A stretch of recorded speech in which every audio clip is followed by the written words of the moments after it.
they already were.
All right, so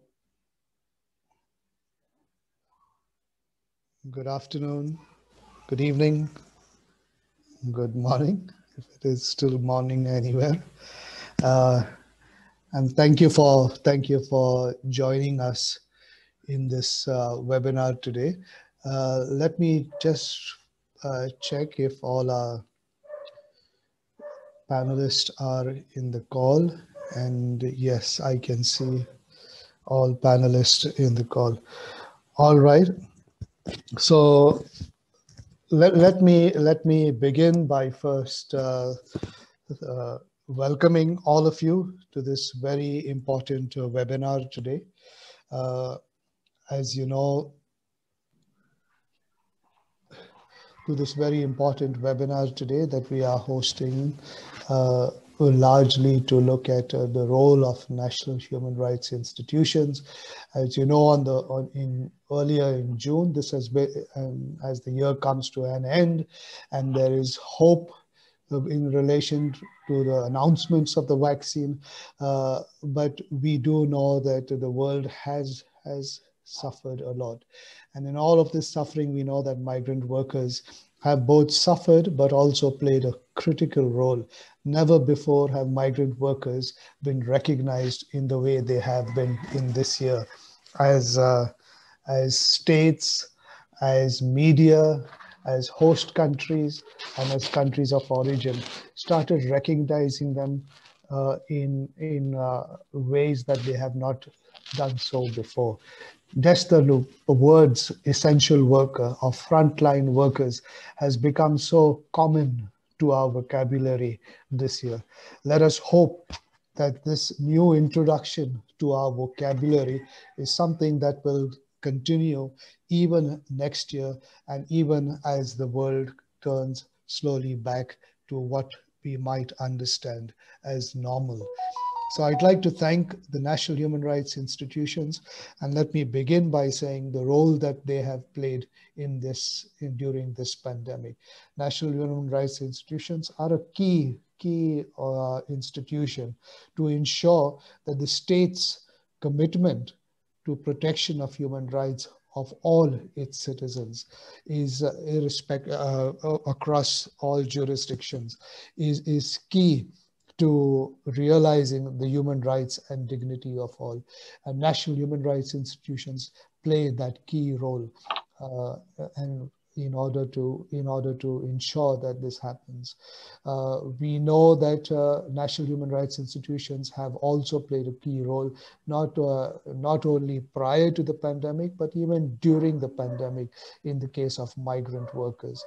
The accountability that the national human rights institutions require of the state in keeping to its commitment is one that civil society welcomes and supports fully. And in this particular time of the pandemic, it is important. It is important as we think of this year, as we think of the SDGs in concepts like no one left behind. It is the national human rights institutions that have that capacity to ensure, looking back even by way of setting up a commission's report or looking at undertaking an investigation, to be able to see the effect or the impact that the pandemic has had on citizens and on migrant workers, and to be able to see from what are the recommendations that could be made moving forward. What are the recommendations that could be made moving forward?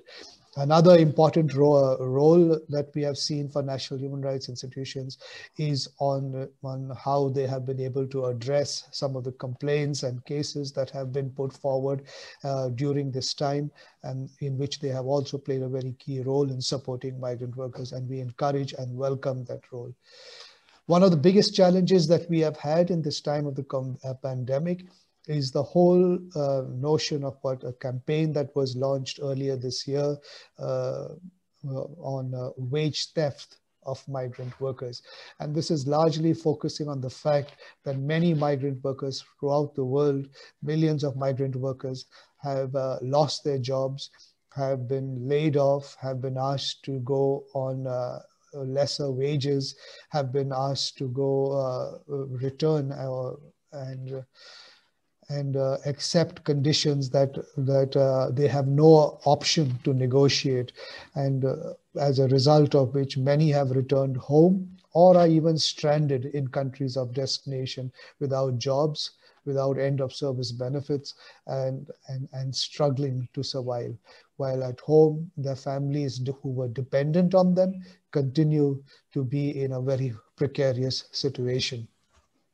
This challenge is so real that it will affect the development trajectory of millions of families whose lives were dependent on that remittance which was coming on a regular basis to help pay for education, housing, schooling, hospitalization, or even just food for families of migrant workers. So it is very important that we look into this as we think, as we prepare for next year, as the year comes to an end, as we talk about the vaccine. It's important that we start looking at, like we do with every crisis, with every disaster, we look at what is the damage that was done. I think it is important to do a reckoning of what happened to migrant workers in this time of the pandemic. And part of that reckoning is to look at what happened with regard to wages, a loss of wages, and end of service benefits, because this will have a lasting impact on the lives of migrant workers and members of their families. National human rights institutions, to the reports that they put out or that they undertake, will play a key role in presenting this kind of data and information to both to states, but also in other avenues, in the SDG forums, review forums, in the Global Compact on Migration review forums, the national institutions of human rights, their reports, their message will be key to understanding what is happening to migrant workers, and therefore how to move forward even as we think of building back better. Thank you very much to all the participants, first of all, who have agreed to be part, who have joined. I can see we've got a good number of participants. We even have the representative, we have people from the AP office. I can see Asia Pacific office as well in this call. I can see friends from across the region, even from Europe as well, who are here. And I'm happy that we've got a good turnout for this webinar. I'd like to thank particularly the National Human Rights institutions that came together to join us in this webinar. The National Human Rights Institution Commission of the Philippines, Nepal, and the Maldives. We did, I'm sure the National Human Rights Commission of Sri Lanka would have also liked to join, but they were going through a process of a new commissioner being in place, and that has only been done this week. We've had other commissions also that have expressed interest, but they needed a little more time to go through the process of getting clearances kind of thing. And as you can imagine, these things take longer because of the COVID, but we did get regrets from both SWACAM and the National Human Rights Commission of Malaysia, SWACAM, as well as from the National Human Rights Commission of Korea, South Korea. So let us then go straight into the topic, and I will. And I'd like to begin with the Philippines. We had Commissioner Gwen Ghana, who was supposed to be on this, and unfortunately she took very ill this morning, and sent me a message just about an hour ago to say she's really feeling bad about this. She had another appointment on this day, but she canceled that to be on this call, on this webinar, and unfortunately her ailment does not allow her to be with us. But I do hope that she will be well soon, and I look forward to hearing from her and giving her feedback about this webinar. But in her stead, we have none other than Attorney Irwin Kaliba, who is head of the legal and legislative and linkages to Department of the Commission to represent Commissioner Gwen. So the floor is yours, sir. Okay. Thank you, Sir William, and thank you, MFA, for inviting us. And good afternoon to everyone. As mentioned by Sir William, Commissioner Gwen Gana is really wants to join this webinar, but of course she's being prevented now by she's indisposed at the moment. She's not feeling well since this morning. Okay. Thank you, MFA, for organizing. But I'll be reading the points that she has forwarded to me and participate in the discussion. Thank you, MFA, for organizing this very important webinar in celebration of the International Migrants Day. Warm greetings to my co-panelists from the National Human Rights Commissions of Maldives, Nepal, and Sri Lanka. Good afternoon from Manila. Good evening and good morning to all participants present in this webinar. The issue of wage theft is a long-standing global issue that has affected our migrant workers, especially now with the COVID-19 pandemic. Wage theft, first and foremost, is defined as an employer's unfair labor practice of withholding a worker's wage for work he or she has performed or outstanding claims. In the Philippines, OFWs or overseas Filipino workers are among the groups hard hit by the present pandemic. In a previous statement, the CHR noted that since the pandemic, there has been a high volume of migrant workers who have fallen victim to wage theft. The pandemic has led many of migrant workers, employers, and recruitment agencies to take advantage and shortchange workers on their wages and earned benefits, or to illegally terminate them. The Center for Migrant Advocacy, since March this year, has received many reports from OFWs abroad and those repatriated of wage theft, particularly in the Gulf Cooperation Council countries. Most of these workers are in the following industries: construction, domestic work, food and service, and medical work. Their common wage-related complaints are non-payment and underpayment of wages, illegal termination, and forcible leave without pay. To date, as reported, there are more than 120 cases of displaced OFWs that CMA has been assisting.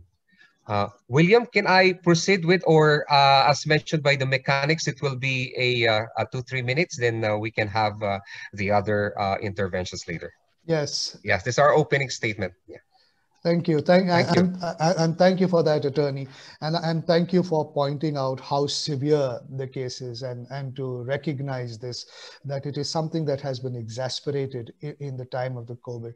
It is interesting, and it will be good when you come back and in the discussion, if we can think of, and this would be important, of how national human rights institutions can bring the recognition of this issue into much bigger spaces, because while we've lost the opportunity for this year, for example, next year during the SDG review, this is a report that could be presented. I think it will be important that national human rights institutions can present a report somewhere within spaces. So thank you for that again. Yeah. And let me go to our next speaker, and that is Commissioner Momina Wahid from the Commission, the Human Rights Commission in Maldives.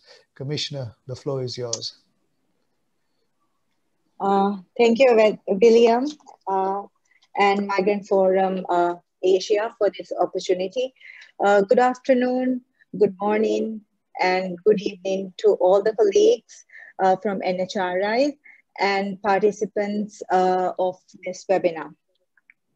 Greetings to all who advocates this very important right, and to all migrant workers across the globe on the occasion of Migrant Workers Day. Thank you, Migrant Forum Asia, for organizing this webinar. Wage theft, this concept, this terminology is new, but the issue is not new to all of us. We have Human Rights Commission of Maldives received around 21 cases in this year related to migrant workers issue. From that, 9 different cases are related to unpaid salary issues.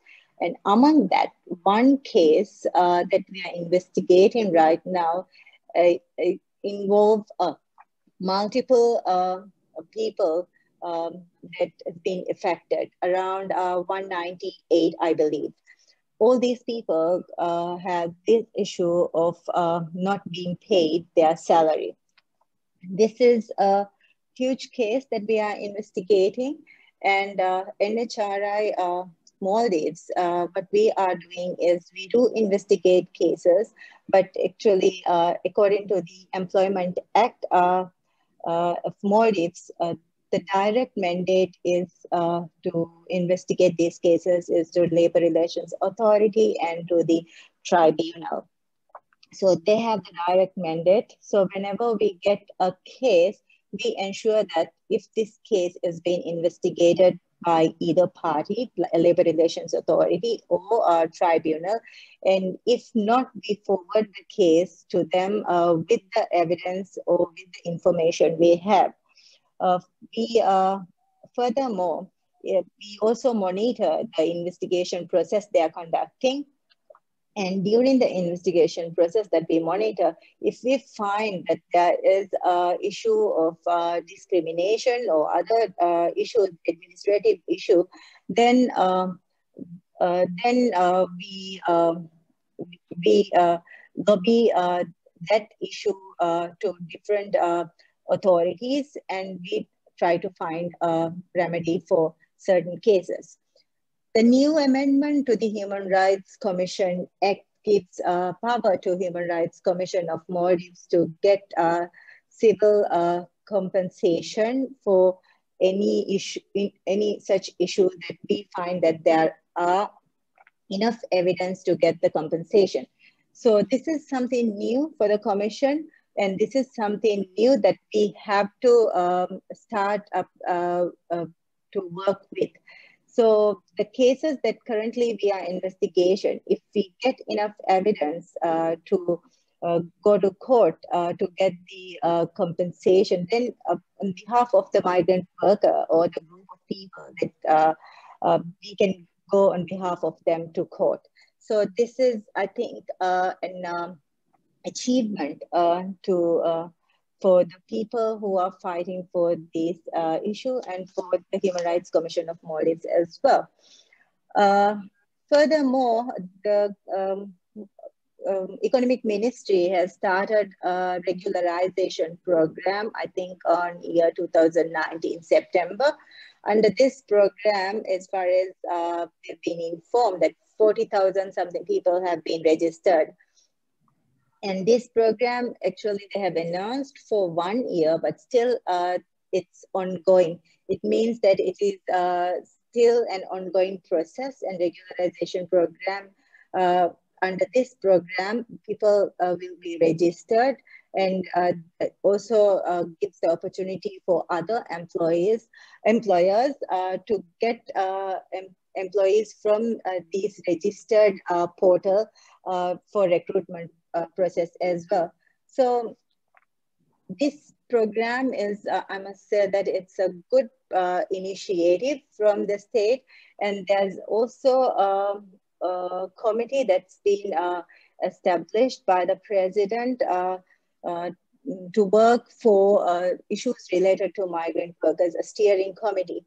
So this committee involves cabinet ministers, attorney general, and other relevant authorities like police and MNDF. So this steering committee is also working to find a solution for this issue.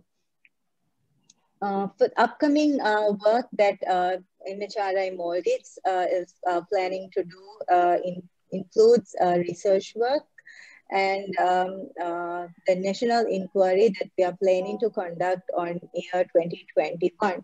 For the national inquiry in 2021, we will be doing the research basically, and we'll do the methodology of the inquiry as well. I think we will be able to do the inquiry, public hearings and other things, other work related to the national inquiry in year 2022. Furthermore, we will also be doing monitoring work, atoll monitoring, and advocating for the rights of migrant workers and lobbying different issues with the stakeholders. I think that's all for now, and I can intervene later when other panelists introduce themselves. Thank you, Commissioner, and very impressive of how the Commission has taken on the work with regard to migrant workers.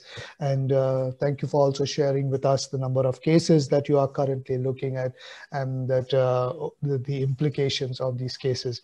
I like the new development that has happened in the Maldives, in which you can take up, in which you have said the Commission can now take up claims of represent, in that sense, migrant workers and take up claims. It would be worth looking at what is the exact stipulation in the mandate, to be able to share with to National Human Rights Commissions as well, which might be interesting development as national human rights institutions look at how to further strengthen their capacities in addressing some of these issues. Maldives is a big host country for many South Asian workers. I hope, together with the regularization program, I know that the Commission played a key role in putting out information with regard to health issues during the time of the pandemic. I hope the regularization program will also embolden some migrant workers to come forward to the Commission to share, if any, and particularly around wage theft violations have happened. William, I think since you have touched this issue-related part, I think I have to give an introduction to the current situation to our past participants as well. On that note, shall I give a brief introduction of the current situation? Is it okay here? Yes, Commissioner, go ahead. Okay. As you all know, that migrant workers are a disadvantaged group, and though they are important pillars in the economic growth of the country, the majority of migrants are employed in low-skilled labors, notably in industries essential for the country's economic growth, such as construction and tourism, and also in custodial works as well.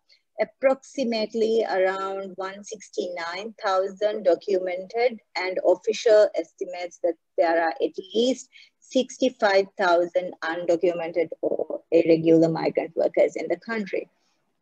Primarily, they are from Bangladesh. As reported over the past 5 years, human trafficking issue is a real concern to Maldives. Maldives is entitled to watch list in State Department's trafficking in persons report for consecutive 3 years. There are issues of trafficking, domestic and foreign victims in Maldives, and traffickers exploit victims from Maldives abroad. It has been noticed to practices indicative of forced labor, including fraudulent recruitment, confiscation of identity and travel documents, withholding of non-payment of wages, and debt-based coercion. Report says migrant workers pay approximately $2,500 to $4,000 in recruitment fee. This is a real concern, and laid off issues during the pandemic, and also issues related unpaid to the workers is a real concern to that we've been facing right now. During pandemic, government has introduced job center and unemployment benefits for locals, but not for migrant workers. This is a real concern. So when the new commission being appointed in September 8th, we met with the stakeholders, and from the leading ministry, we inquired about this. And the state is saying that currently we don't have funds for this, but they are working with donors to get funds to give some unemployment benefits for migrant workers. But since this has not been addressed yet, and for this pandemic, since March, we are facing the issue, it's a real concern for an NHRI like us. And for this, we are planning to have consultative dialogues in the coming year, beginning of the year, to find a solution for these issues. So that's all, William. I think other panelists can now discuss about the issues they have. Thank you. No, and thank you, Commissioner, once again for putting the context to it of Maldives, a very one a South Asian country, but quite a big number of migrant workers, and what the state is now currently doing in terms of trying to address some of the challenges. And I do hope you all will be able to pursue with this. I know that the Commission has in the past as well taken up this issue of migrant workers, but I also know that there have been some kind of challenges locally, and I'm glad that the new Commission has now picked up this issue again. So looking forward to closely collaborating with you on this as well. Let me go across now to the National Commission, Human Rights Commission in Nepal. And for the Commission, we currently have Mr. Kamal Tapa Keshtri, who is the officiating chief for International Relations Division, and he is the migrant focal person of the National Human Rights Commission of Nepal. I've worked with Kamal for some years now, and he has been a very prominent figure in Nepal as well as in the regional circles around migrant workers' rights, and to see that, I think he has been very key to ensuring also that the Commission takes up this issue of migrant workers. And I know that many of our organizations on the ground in Nepal, when they do have issues, they reach out to Sir Kamal to be able to see how this can be addressed. So Kamal, the floor is yours with regard to the issue. Yeah, thank you, William. Can you hear me? Yes, loud and clear. Thank you, William, and Migrant Forum Asia and other commissions, Maldives and Philippines and other invitees in this program. And we are gathering about the specific issues of the migrant worker wage theft during the pandemic. Many things are already mentioned by the Maldives Human Rights Commission and Commission on Human Rights Philippines.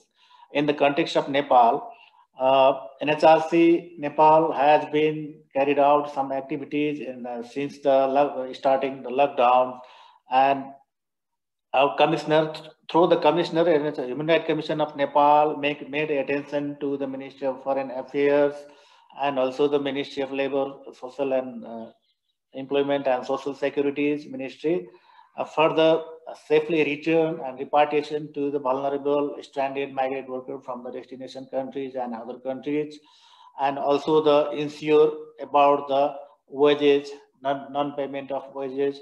These issues already mentioned and raised the issues and made attention to the Ministry of Foreign Affairs and also the Ministry of Labor and Social Welfare.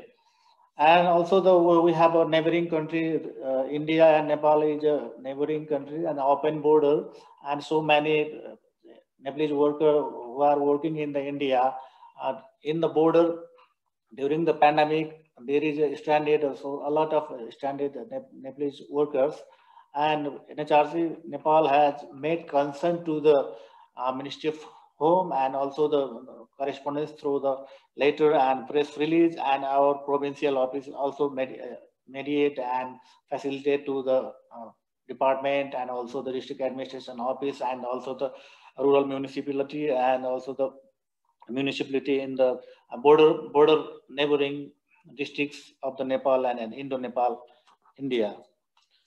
And during the returns and also the repatriation from the destination countries, we have conducted a series of meetings with the Secretary of the Ministry of Foreign Affairs and also the Ministry of Home and also the Ministry of Health and also the Ministry of Labor, and made concern about the flight schedule and expedite the flight schedule to return, safely return, and fast track return to the Nepalese migrant worker who is stranded in the country of destinations.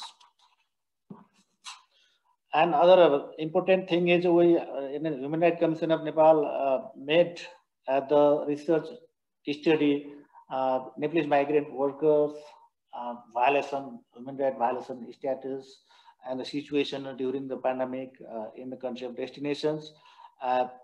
And we already recommend to the Office of the Prime Minister and Minister of Councils under the 9 heading recommendation to the government of Nepal, and including access to justice, including wealth theft, rescue and returns repartition, and access to justice and compensation, protection of women, migrant workers, and those are on risk, collection, management, and use of information and data, right to information, and reintegration, and institutional mechanism, coordination, and collaborations. These things are already carried out by the Human Rights Commission from Nepal. And latest, we cross-country NHRIs cooperation, we have already a memorandum of understanding between the Malaysia, Suhakam, and 15 December, we have a joint meeting with the Human Rights Commission of Malaysia and including Human Rights Commission of Nepal, and also the Department of Foreign Labor's representative and consular department from Nepal, and also the diplomatic missions representative from the Embassy of Nepal in Malaysia, and the civil societies and outreach volunteer of the Malaysia, who are working in Malaysia for the Nepalese migrant welfare activities. And we are agreed upon the referral mechanism to the complaint referral mechanism, and victims and migrant community can directly lodge the complaint in the Human Rights Commission of Malaysia. And also if the NHRC Nepal receives the information and complaint, and NHRC can forward directly to the Suhakam. That understanding already made by the Commission, and I am glad to share here we have a 1-year MOU, and from the today further 1-year extension. We both Commission have 1-year extension of the MOU between Human Rights Commission of Malaysia and Nepal, and hope will be better future to the bilateral cooperations. One of the major things is the cross-country NHRIs cooperations, and during the crisis, health crisis, and during the disaster, and also in the normal situation, normal track. Cross-country NHRIs cooperation is a unique mechanism to address the issues and vulnerability, and also the remedies of the rights of the migrant workers in destination countries. We can call the human rights have no border, and all the people have the rights. And then the Human Rights Commission of each destination countries and country of origin can make sure that their rights of the every rights within the mandate of the Human Rights Commission of every country. Thank you, William. Further, I will again come back to the further next session after the one round. Okay, thank you very much. Thank you, Sakamal, and thank you very much for sharing this information, particularly about this referral mechanism and this MOU that you have with the National Human Rights Commission of with SWACAM, the Human Rights Commission of Malaysia. I think this is a very, very important development among national human rights institutions. I know that the Philippines has with Qatar, and I know Qatar has with several other commissions as well. And I think this is a very crucial step that has been taken forward, like you said, and I think the referral mechanism on cases would be one solid way of making this kind of MOU or this kind of partnership among national human rights institutions very real. In the sense of the collaboration across borders. You are absolutely right. Human rights has no borders.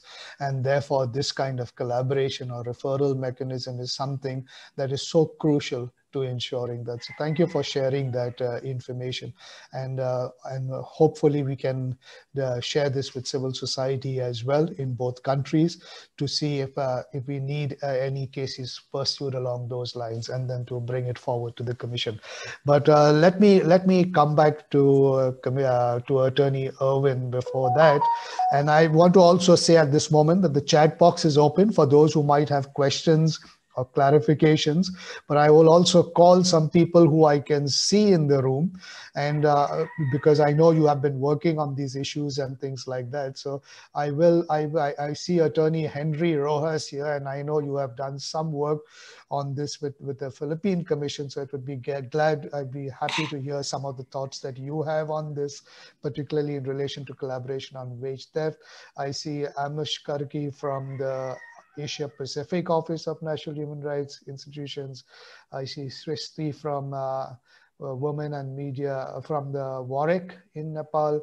So I'll invite you to come in, just but let me first come back to Attorney Irwin on some of the work that you all have done in this regard. Attorney, the floor is yours. Okay, thank you, William. Yeah, on the issue of wage theft, there are mechanisms that are put in place also in the Commission on Human Rights here in the Philippines.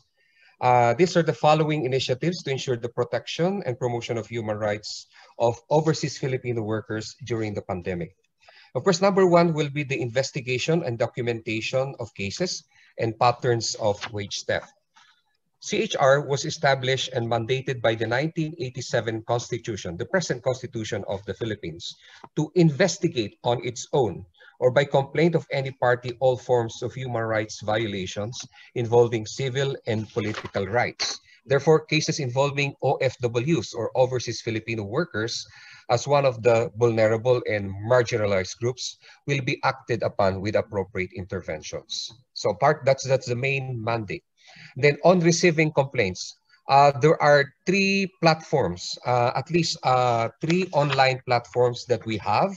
We have we have just newly launched what we call electronic lawyering service or e-lawyering service. The Commission has launched the e-lawyering program, which offer immediate legal assistance to actual or threatened victims of human rights violation who may report the incident through phone, social media, or even through email. The program is also open to migrants and their families and aims to ensure the immediate referral of cases to appropriate government agencies for proper action. Number two is the OFW Migrant Complaint Portal. The Commission has recently launched an online reporting portal, particularly for migrants and members of their families. As the same as in e-lawyering, it offers immediate legal assistance to actual or threatened victims of human rights violations. And of course, we have the e-report sa Gender Ombud. This is primarily a GBV, gender-based violence, such that it can be reported here in this portal as well, in this platform. Okay.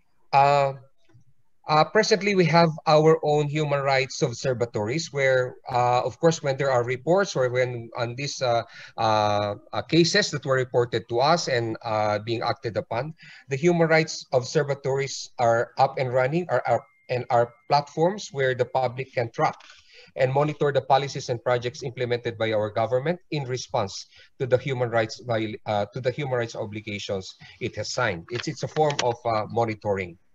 On addition to the investigation, to the reporting of complaints, Commission on Human Rights also does mediation between workers and their employers and recruitment agents. CHR provides a safe space for participation and constructive dialogues on the impacts of the pandemic on migrant workers and how the employers and recruitment agents can perform things that can promote and protect the human rights of all workers or AFWs. And CHR monitors the actions of the government on the recommendations referred to them for intervention.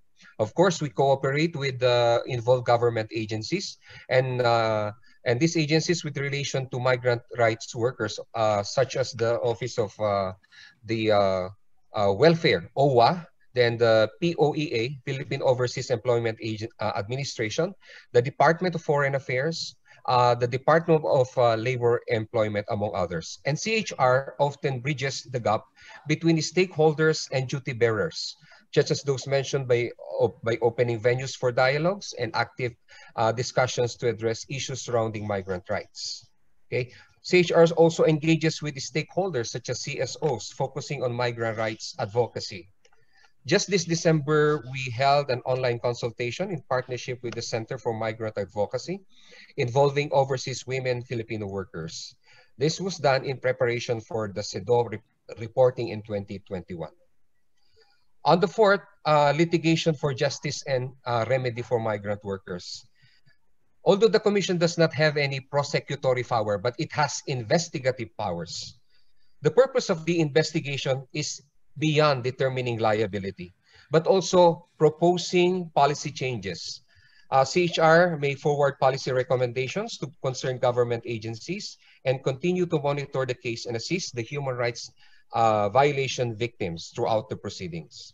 And as mentioned also by Kamal of Nepal, we are now building cooperation, and also mentioned by Sir William, building cooperation between and among NHRIs in the countries of origin and destination, and regionally for the right to remedy.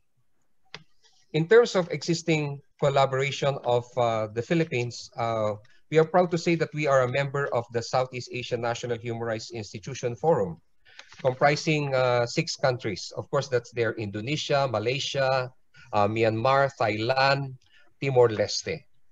And this year, there are also 2 memoranda of understanding that we have forged. First, with the National Human Rights Committee of Qatar, as earlier mentioned. It approved the National Human Rights Qatar Commission on Human Rights Protocol process flow. We have a process flow that we have created and agreed with the NHRI of Qatar.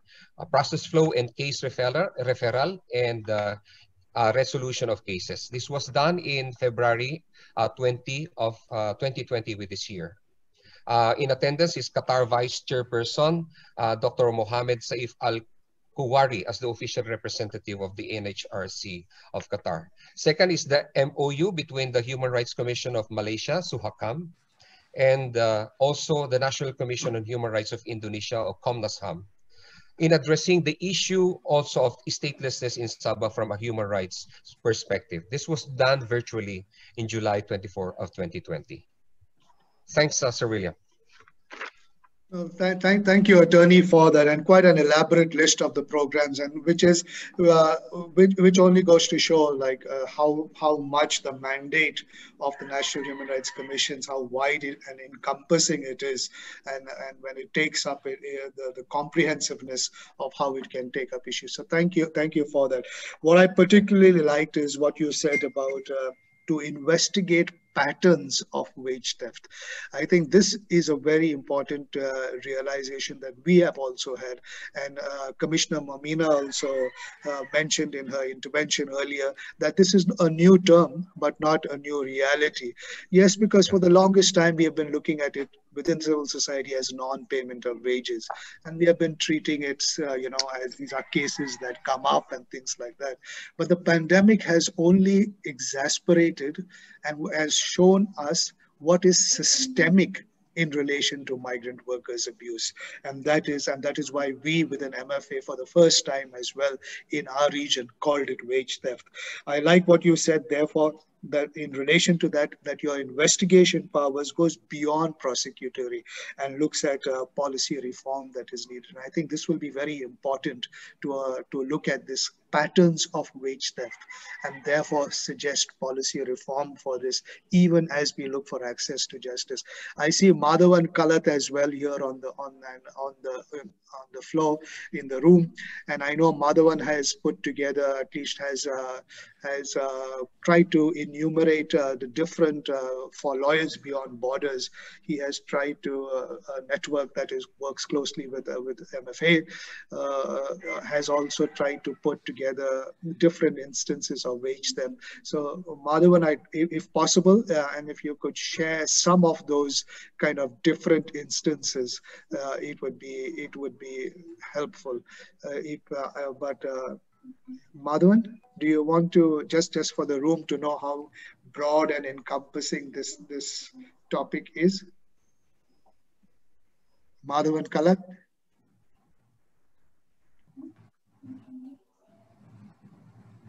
All right, I see Madhavan may have some issues with regard to connectivity, but let me then come back to you, Commissioner Mamina, because looking at this, and you yourself have said it's new. The issue is new. Rather, the issue or the concept is new, but the issue has been a reality for a long time already. What are some of the? Have you already looked at some of the different instances in how wage theft is happening? Are there insights that you can bring with regard to Maldives?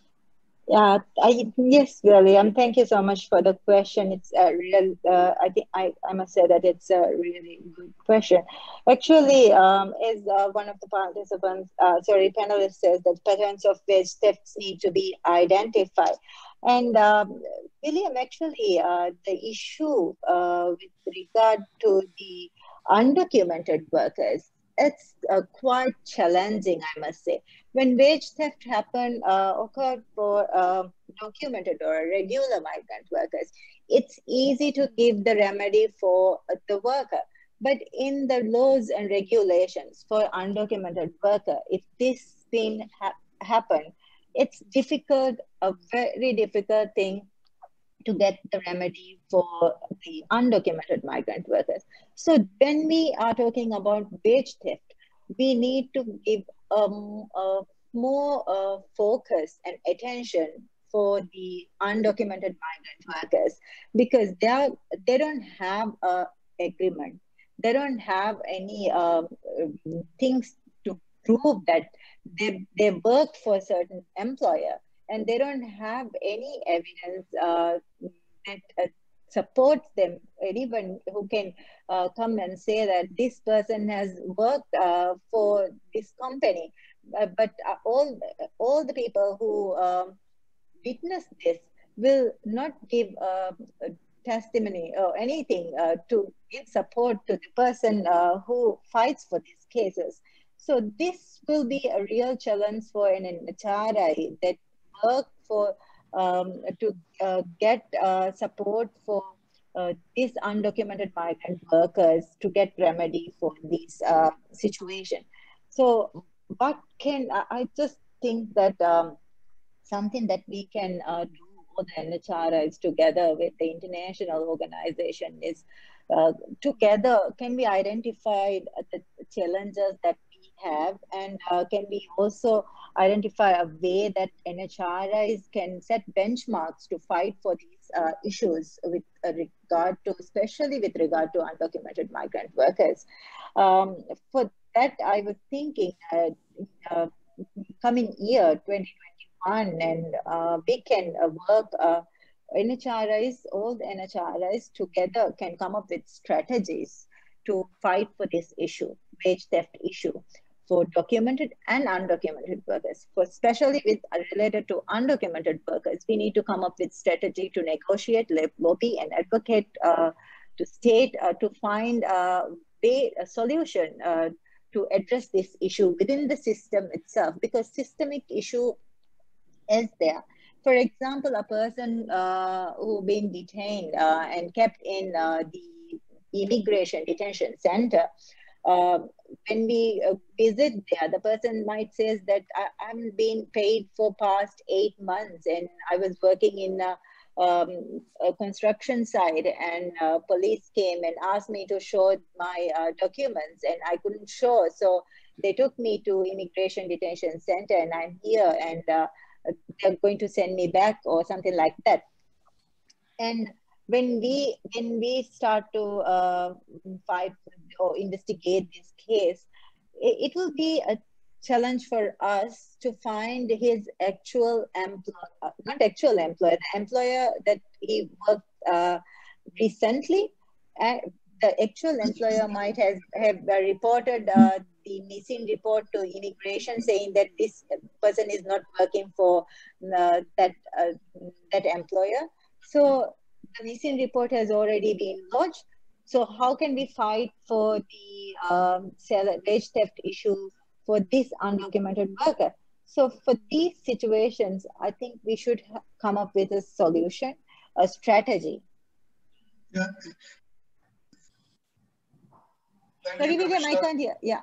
Yeah, thank you so much, Commissioner, for that question, and it might be good to you know, this thing has come up before, and I can give you a few examples of, for example, even in South Korea, in relation to undocumented workers, as long as they are workers, their labor rights cannot be infringed, even if they are in an undocumented situation. And I know that the High Court of Korea had a long deliberation on this, and in the end recognized that what rights are due to labor irrespective of status. We might want to collect similar examples that exist around the world where labor rights, and then to be able to make an argument that you have said as well, the investigations that you do are kind of put forward to the relevant ministries, particularly labor.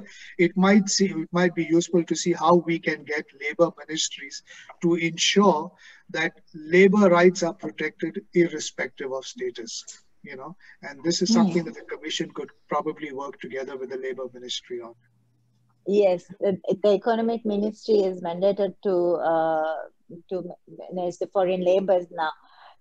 William, also, I think we need to work to have a good relationship with NHRIs and embassies and international organizations to work for these rights. In this way, maybe we can get support and assistance from other organizations with regard to the limitations that we have, such as translation issues.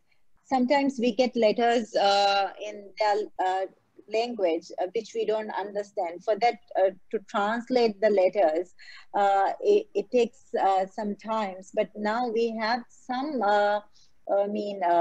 connections with the embassy, but still some embassies. But this is a limitation that we do have, translation issues that we have to translate the documents that we get, complaints that we get. Sometimes from the custodies or jail, we get complaints written in their local language. So we need to translate to get the actual issue, because they said that I am the only one who supports to my family and I don't get any pay salary for the past 1 year or so, and still I'm in the detention and I'm helpless. So please help with regard to these issues. So for these issues, it's a real challenge that to work to get a remedy for these people who are suffering.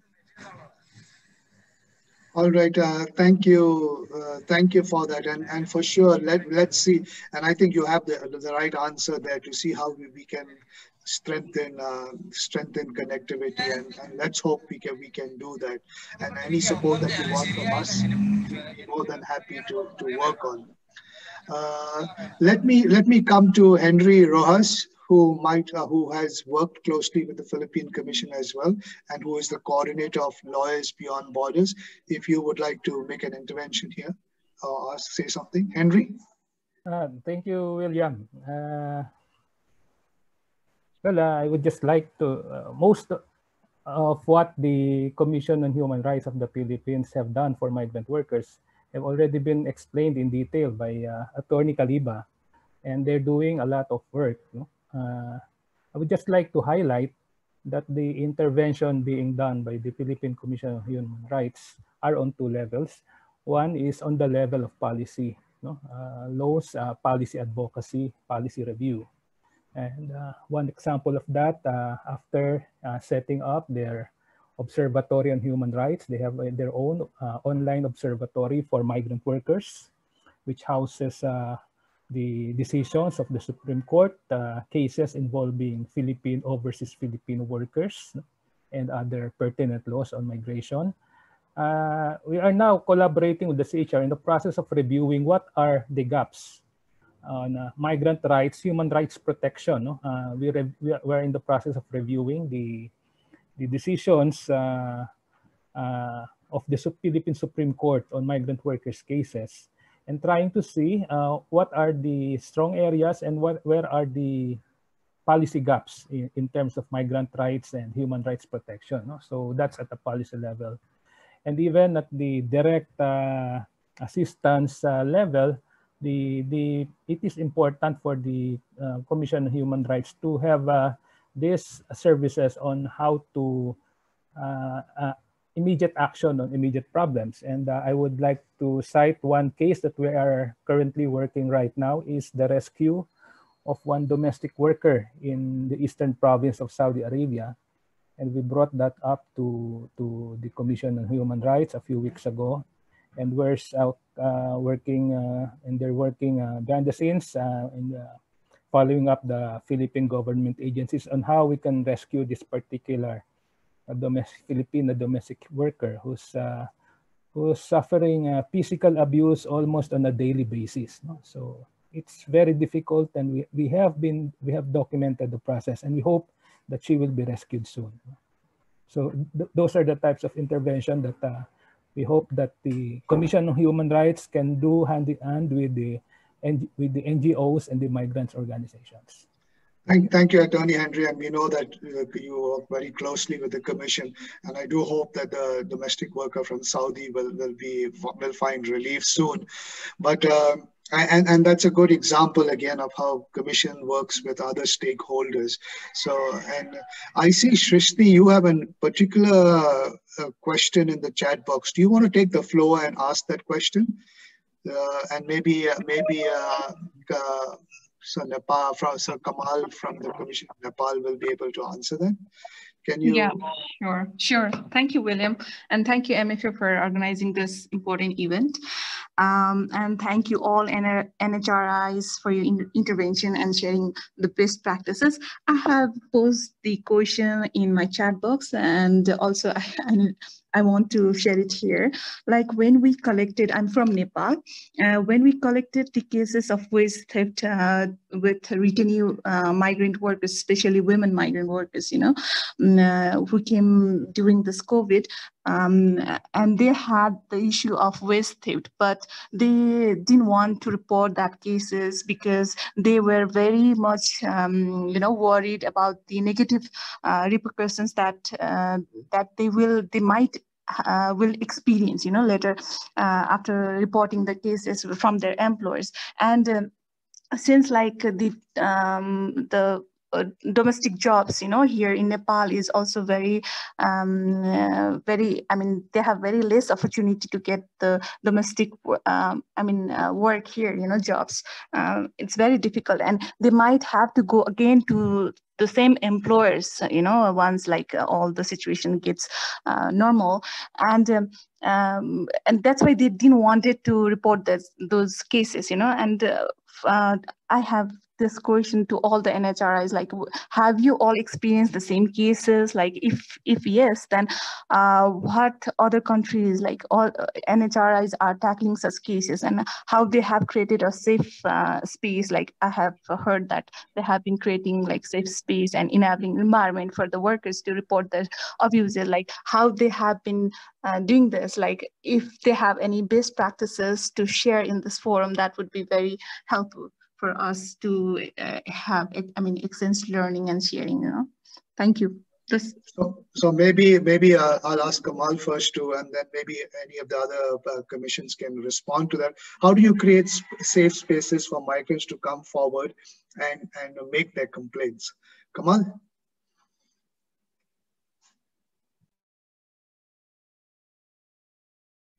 Your mic is muted.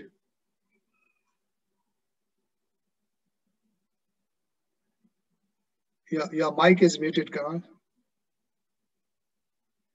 You have to unmute.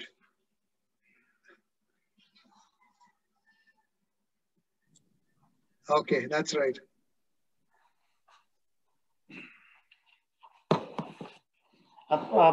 Thank you for raising the questions by Srishti. And I think maybe this pattern is same pattern is in other countries as well. And in the context of Nepal, initially during the pandemic, extended migrant worker only have a will to how to go back home in that time. But now gradually going up the cases and waste theft, and recently the Department of Foreign Employment Director called to the victims, and they can register the complaint in the district level, district administration office, and also the police office. Recently called this provision, and publicly they call about the victim can register the complaint in the district administration office and also the police office in the different districts across the Nepal. And maybe the NHRIs and other civil societies can find out what the exact situation. Srishti already mentioned about they are willing to return back to same employer in the country of destinations, and that is the main cause to not willing to register the cases on wage theft. And we need to investigate and we need to find out the exact situation. And it's like a same train and the more worker, then we need to make out some policy decisions and some policy decision about the compensation from the country of origin. Is like that. That can be effective, and that can be made by the commissions, by the partnership of the civil societies and also the government agencies. And also we need to convince and whole about the situation of the migrant worker, about wage theft, and especially undocumented migrant workers. I think so. It is the way of NHRIs can do. All right. Thank you so much, Kamal. And if you've heard of reality TV, you'll now hear of a reality webinar as well. Commissioner Momina has to leave largely because she has to attend to a case of wage theft, which she is personally handling, and that has just come up. So I will ask allow Commissioner Momina to excuse herself, but if you can tell us why you have to leave, that would be fantastic. Actually, during the pandemic, there was a case that some migrant workers, should I discuss about this case? But I think not really the in-depth discussions, but there was a case of wage theft that's been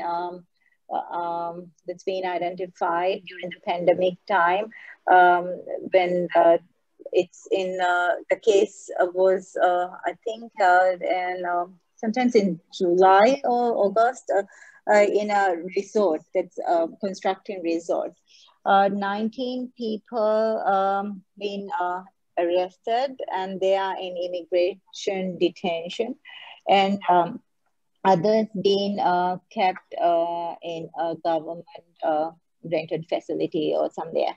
So these other people who've been kept in this government or a private party rented place can go out or can work or can do other activities as well.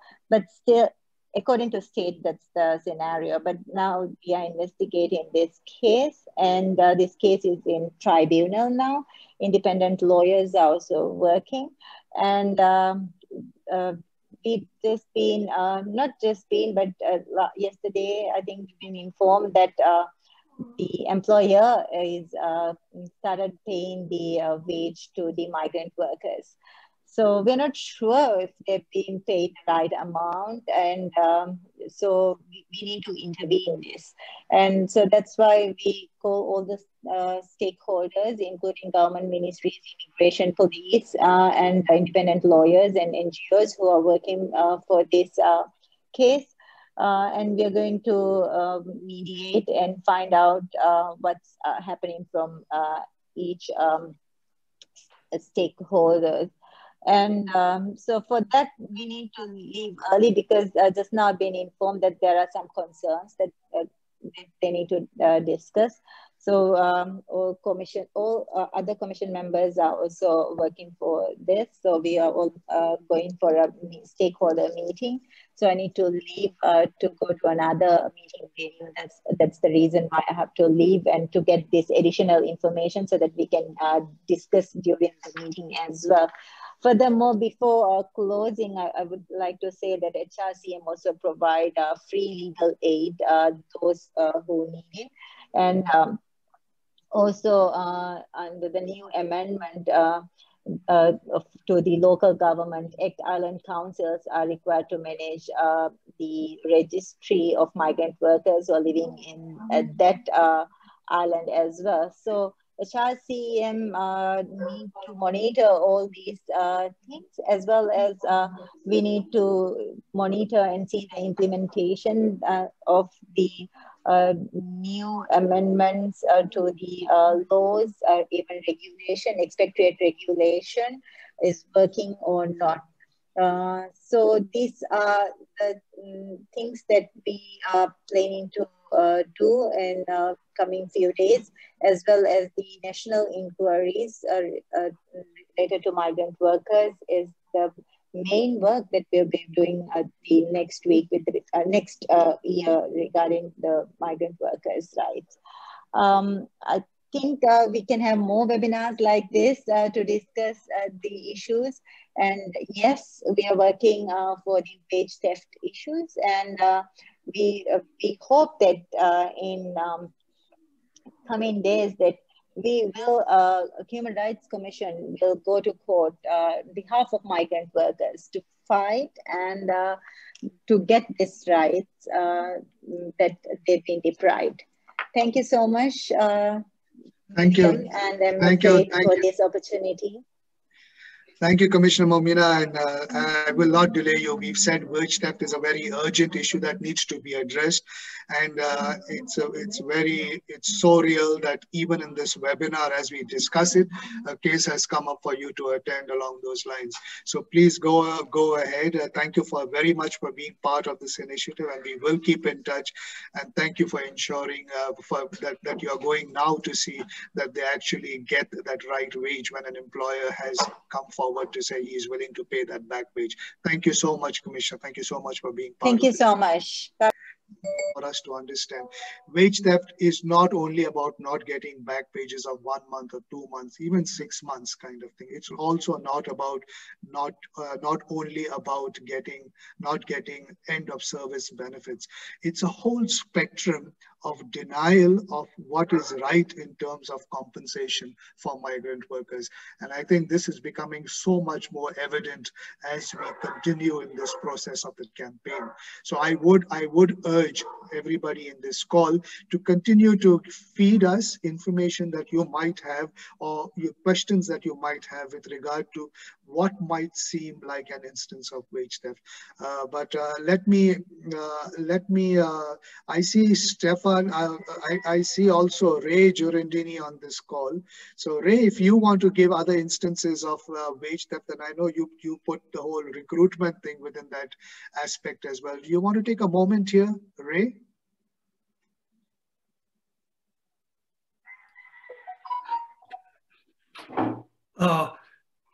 Thank you, William. I wasn't prepared to say anything, and I came in very late. I'm really very sorry. So I haven't really followed much at all. I've only been in for the last 10 minutes or so. But of course, what you just said regarding the whole range of issues to do with wage theft have to be taken into consideration. And I mentioned last time about, food allowances, all kinds of allowances and so on, and preventing unlawful deductions and things like this from wages, all of which we know occurs with unscrupulous employers on a regular basis to deny workers their proper financial rights.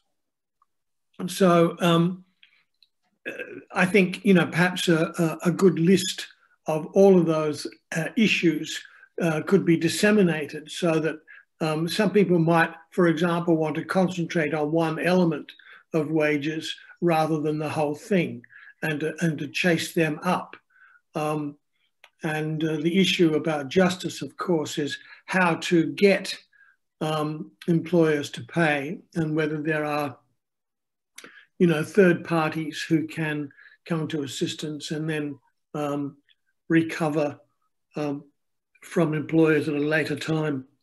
And then recruitment charges to workers is also extremely important. It's something that I feel very passionate about that has to be addressed, and I don't see it being addressed properly anywhere really. Only some band-aid measures and small scale, but we know how large scale that corruption is, and you know, there needs to be big campaigns because these are criminal acts, and as just as wage theft is a criminal act, and it has to be seen that way, and it has to be dealt with in that way. Great, great. Thanks for that, and thanks for that very important suggestion that we draw up a list. And I think that is what Attorney Madhavan Kalath is trying to do, is gather these kind of different instances or patterns of wage theft kind of thing. And it is interesting, and like you have said, deductions and food allowances and things like that, which sometimes we might think is normal, and then as you begin to dig deeper into it, you realize, wow, this is systemic. And you are right, therefore, in saying that I think we still haven't looked into the full depth of what is systemic wage theft. And so thank you for that suggestion of trying to enumerate a list for this, which others have also kind of asked. I see Stefan Rother has put a question. And Stefan, you want to take the floor on that? And I will ask Attorney Irwin to respond to you on that. Stefan? Yes, hello, good morning, everybody. It's still morning here in Germany. I heard about these great initiatives from individual NHRIs, and I wondered if there could be like a joint initiative, joining forces and making a joint statement. Is that realistic? Is that in the debate at the moment? Thank you. Attorney Irwin? Yes, I think one of the best mechanisms for us to address wage theft and also other problems encountered by migrant workers is to really establish more of a strengthening cross-border human rights cooperation among NHRIs, such that we can join forces. We advise our own governments. There will be referral of cases from one NHRIs from a destination country or from a country of origin of the migrant workers. In this sense, there will be even if one of the problems is that we are not being heard. But if we try to raise our voices, to raise it more often, we can put pressure on our government. The Philippines, in our case, and all other national NHRIs are independent bodies of not under the executive branch. But one of the aspects that really can do is partly is receiving the complaints, referring to the other countries, and monitoring it. And if there is nothing that is being done by the concerned government, then we put pressure on them and talk more, speak more. Okay. Thank you. William, this is Gemma from the Commission on Human Rights also. Yes, please go ahead. Yes. May I contribute to his input? Please, please. Yes, actually, we are also a member of Southeast Asian National Human Rights Institution. That's we call ourselves CNF. So it's a group of 6 NHRIs within the sub-region of Southeast Asia. And that we have already had several meetings regarding the concerns of migrant workers. And amongst them is the issue of wage theft, which it's very much prevalent nowadays. Of course, also we have executed also memorandum of understandings, first with the NHRC Qatar. So it approved the NHRC Qatar and CHRP protocol process. So we have a case referral mechanism and resolution of cases. This was on February 20, 2020. And then we also have an MOU between CHRP, Malaysia, Suhakam, and Komnasam pertaining on the issue of statelessness. So sometimes we forge a memorandum of agreement on different migrant issues, but for wage theft, this is a topic that have been discussed recently in our annual CNF conferences. Thank you so much for that, Ma'am Janma. And I think it would be fantastic if, like Stefan said, and while this is a new initiative and while the discourse is new as well, it might be good to see how national human rights institutions collaborate through a referral process on the issue of wage theft, because one of the big getaways from employers and countries of destination is deport the worker, repatriate the worker, fire the worker, and send the worker back home. And the worker, because he or she is up against an institution, a state so powerful that they come back without making complaints, without registering, feeling helpless and things like that. And more so now during this pandemic. So it might be good to see if there is a way of fast tracking a kind of joint partnership among NHRIs across borders to see if anything can be done with the workers who have already been repatriated in the possibility of collecting back wages. I'd like to call on one more person before I move towards the concluding part of this webinar, and that is I see Sumaya Islam on this. The last time I saw you was on Al Jazeera making a story on this issue. Sumaya, do you want to take the floor and say something about what you have seen in your recent work, particularly? Sumaya Islam?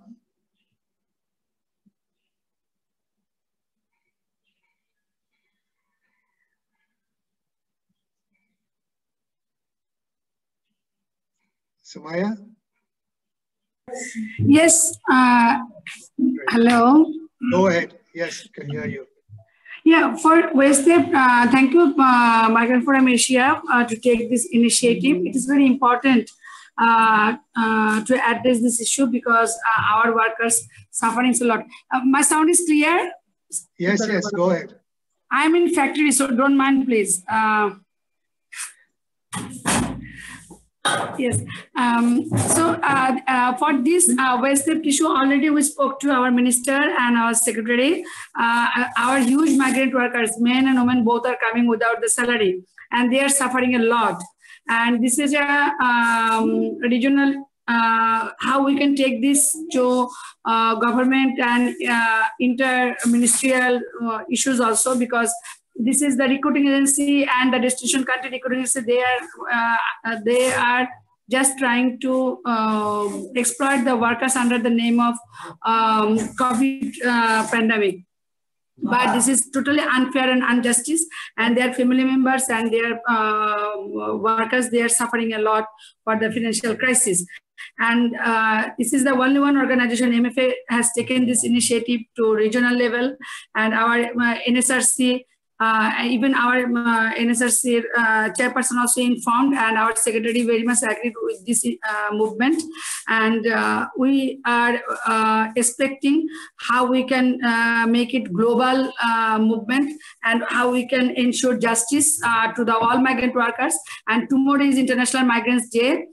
This is our request to William Goyes, our headmaster, how we can take this forward to protect the rights of all migrant workers and protect the rights for the family members for their justice. Thank you so much. Thank you so much, Sumaya. Thank you so much for that. And let me now turn to Amish Karki, who is with the Asia Pacific Office of National Human Rights Institutions. The headquarters of Asia Pacific Office of National Human Rights Institutions is in Australia, and Amish is connected with the office. Amish, the floor is yours. Yeah, thank you, William, for the invitation. Of course, just like Ray said, you put me in the spot as well to speak, but I'll just try to highlight some of the points that the colleagues have said, and just to sum up some of the recommendations as well.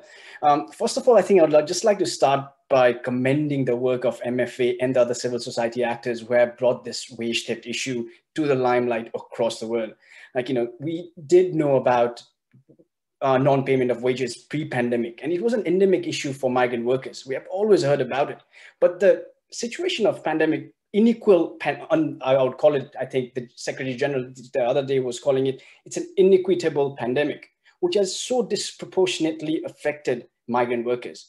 And raising the issue of wage theft at the global level and connecting with different organizations, with the UN bodies, with national human rights institutions is an amazing work that the civil society group has been doing. So I would like to commend that on the work that you have done.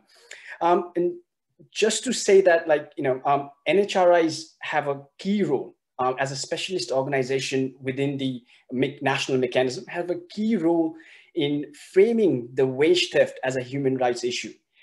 Ray just said it is a criminal act, and we need to frame it as a human rights issue at the national level, at the global level as well.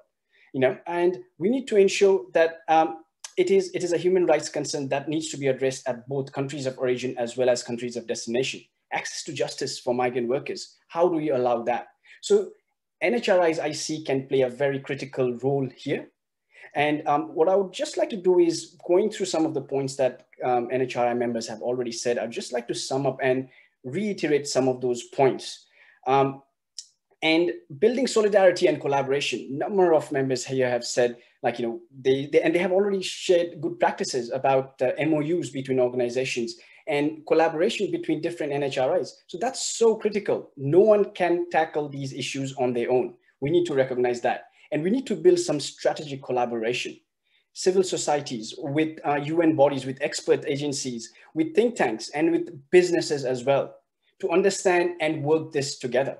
I think building back better is also about building back together.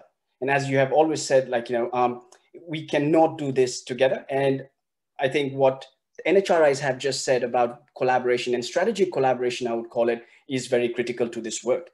And again, the whole of government and whole of society approach comes back to this as well. We did hear in some of the interventions before that the ministries, the NHRIs coordinating with the different ministries as well, and whole of society approach, all of the actors in the society coming together. NHRIs, secondly, also have a regional network, the APF, Asia Pacific Forum, and APF clearly has a role to play in raising and framing the issues of wage theft around human rights and justice framework. I think APF also needs to play that role along with its members. Thirdly, what I would like to recall is NHRIs will need to position themselves to provide advice on formulation of laws, policies, strategies to the government. And I think Commissioner Attorney from Philippines also reiterated before, saying they are already working with the government to provide them human rights-based policies, advices, and framing of those legal legislations at the national level is so critical, and NHRIs can play a critical role there. Fourthly, I would like to highlight is NHRIs play an imperative role to use all their functions, including complaints handling, engagement with international systems, monitoring, education, and advisory services. So these are all functions of NHRIs. And given the situation of wage theft, and we also heard from a number of NHRIs that they're already doing the role of monitoring, investigative stories. So we need to accelerate that and provide more awareness activities as well. And what I would like to finally conclude is, we always talk about states, but we sometimes try and miss the businesses. Sometimes businesses do not know their responsibilities. And we have UN guiding principles on business and human rights. And most of the businesses are not aware about this. So I think NHRIs have a critical role, particularly in countries of destination, Maldives, Malaysia, Qatar, to make aware the businesses there about what their responsibilities and their respect to, and their responsibility to respect human rights of the businesses. And I'll end there, but just to say, I'll reiterate that 2 key points: building strategic collaboration and supporting regional cooperation is key. Thank you, William. Thank you so much for that, Amish, and thank you also, Ray, for some of the important suggestions you have put in the chat box. And I will ask, we have come to the close of our webinar, and I will ask, looking forward, I will first ask Kamal to say moving forward what is possible, and then I will ask Attorney Irwin to also say something in terms of concluding remarks, and then I will conclude with a very important announcement. So Kamal, the floor is yours. Yeah, thank you. From the Asia Pacific Forum, Amish Karki already mentioned, and the static point about the building collaborations among the NHRIs and also the Human Rights Commission Maldives and Philippines. NHRC Nepal agreed on that, and NHRC Nepal have experience of the cross-country NHRIs since 2010. MOU with the Human Rights Commission of South Korea, Then in the 2015 Human Rights Committee, Qatar, NHRC have already made the MOU and building cooperation, bilateral cooperation between the Human Rights Committee, Qatar and Nepal. And we received some statistics information from the Human Rights Committee, Qatar. And in total, 1,542 cases handled response by the Human Rights Committee of the Qatar about the negligent migrant workers, the issues of the non-payment, delay payment, and sponsorship. This is like a trend, and this is the trend and pattern of the complaint. And till September 2020, 389 cases settled by the Human Rights Committee from the Qatar. And during the pandemic, NHRC Nepal referral to the Human Rights Committee Qatar also. And this type of cross-country cooperation is the more better and the unique cooperation and collaboration among the NHRIs. And I refer to the previous conference conducted in the Human Rights Commission by the Nepal in Kathmandu, and 15 NHRIs around the globe, different regions from the Africa and Europe, and also the Asia Pacific and the GCC countries, including NHRIs, 15 NHRIs representatives and government agencies and other CSOs also, and that is aiming to strategic cooperation and building cooperation and collaboration among the NHRIs and the CSOs within the region of the Asia Pacific. And that is the more better, and NHRC Nepal is also agreed to collaborate with the like a Philippines Commission and Maldives Commission. I already mentioned about the detentions and language problem, and NHRIs have the power to monitoring the detention and prison also.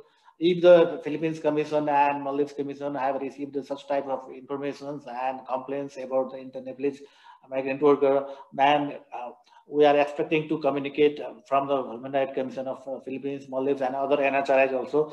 And most of the things, Asia Pacific Forum can collaborate and can bring the issues and annually make a discussion in the NHRIs forum of the Asia Pacific region. Then also the Global Alliance of the National Human Rights Institution can make this agenda, migrant worker and cross-country NHRIs cooperation is the can be make one agenda to the betterment and protection of the rights of the migrant workers.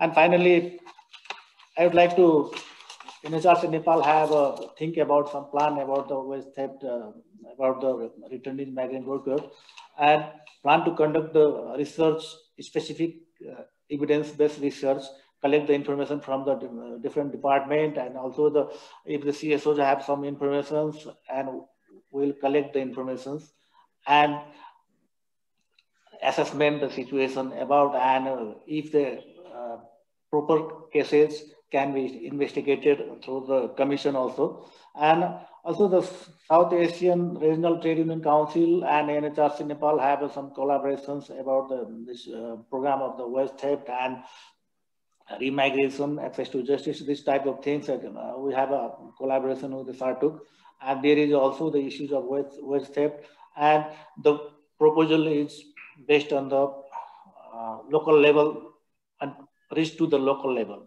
and NHRC can receive the information and also can be investigate the issues if the migrant right violations. And other is the NHRC can request and will request to the all the CSOs and government agencies. We can correspondence to the department and ministry. What about the situation and what types of record you have, and if not adequate record and documentation there, then we can make the conduct the research, and through the research we can collect the more evidential based data and fact, and that can be effective to the recommendation to the government of Nepal. Now I already mentioned and also we can ask to the every chief district's office to you have this type of complaint and this type of about the waste theft complaint you have or not, and that is the way NHRC will have think about the plan to these issues.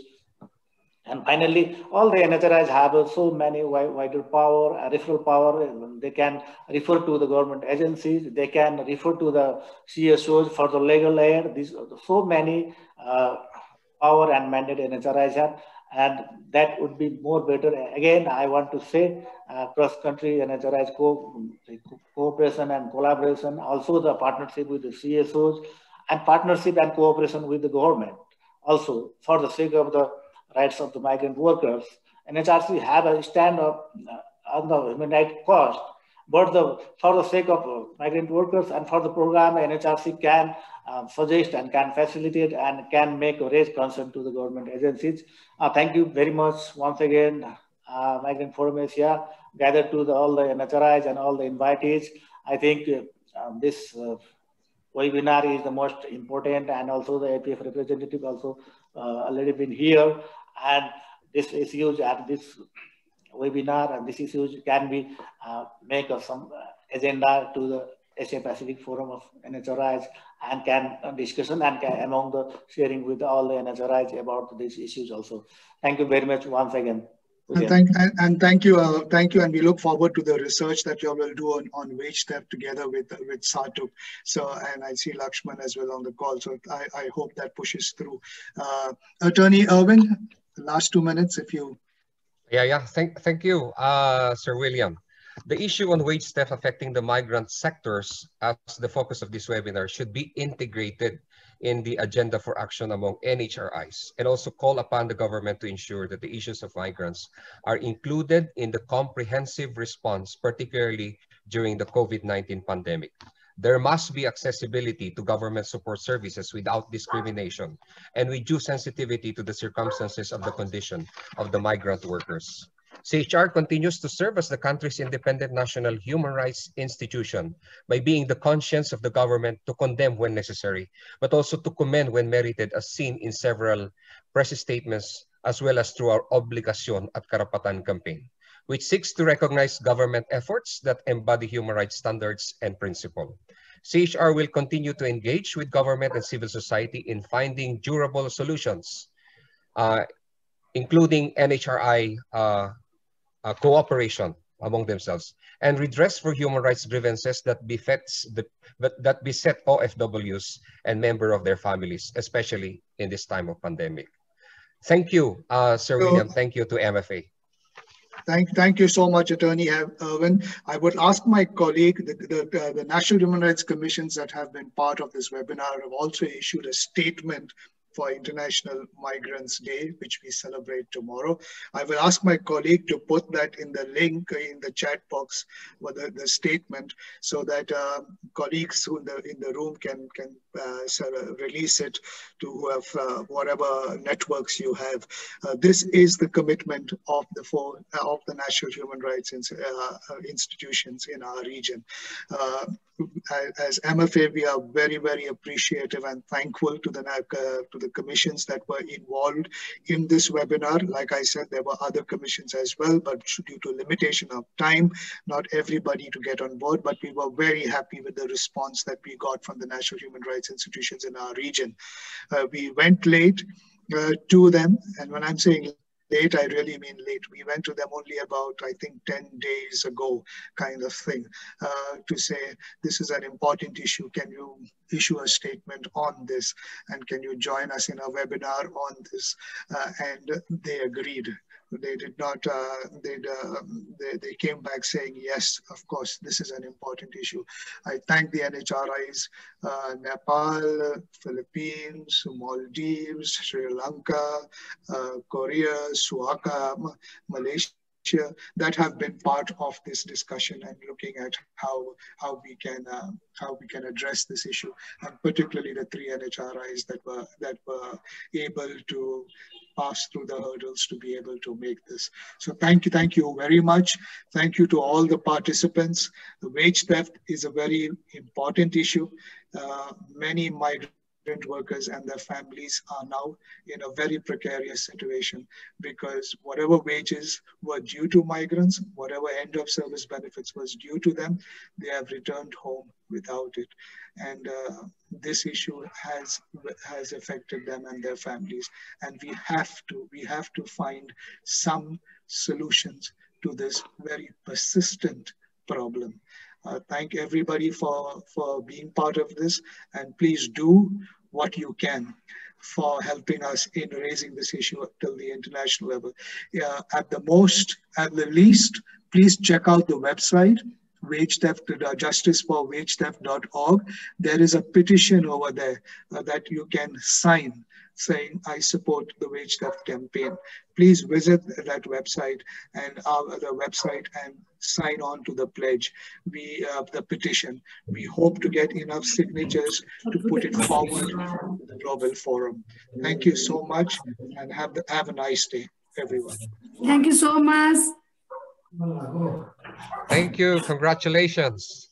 Thank you. Thank you very much. Thank you.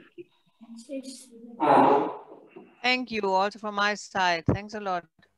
Thank you.